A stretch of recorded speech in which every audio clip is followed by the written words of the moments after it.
In the heart of Barcelona, where the Mediterranean breeze hums through narrow alleyways and life dances between passion and chaos, lived a young woman named Elena Morales.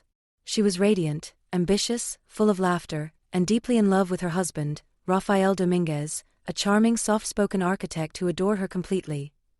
Their wedding had been a fairy tale, rose petals on cobblestone streets, violin music drifting through candlelight, and vows whispered beneath a Spanish sunset.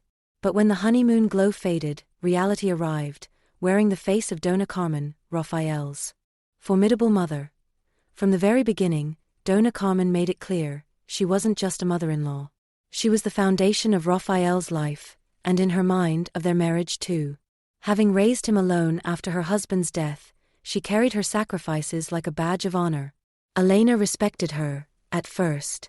But admiration slowly turned to unease as Carmen began inserting herself into every corner of their lives. Tea began with money.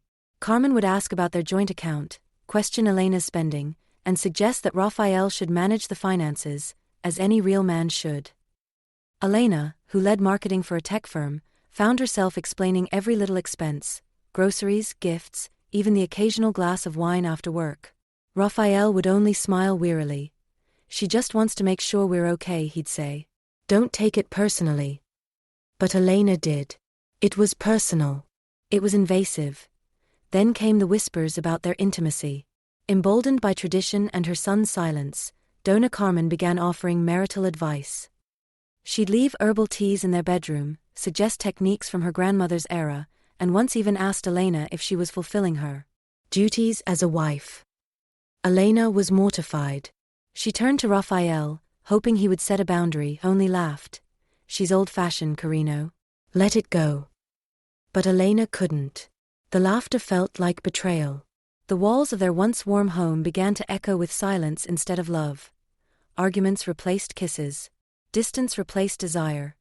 And one quiet evening, after another storm of words about Carmen's interference, Elena packed a small bag and left. Not in anger, but in surrender. They never divorced. Love still lingered, fragile as a memory. But their hearts began to beat in different cities, at different tempos. Elena found a small apartment overlooking the sea.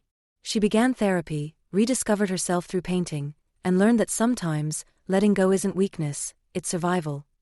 Rafael visited occasionally, guilt swimming behind his eyes.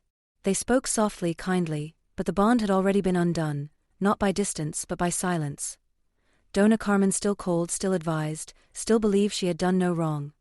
And somewhere between love and loyalty, a marriage quietly unraveled, not with a bang, but with a whisper carried on the Barcelona wind.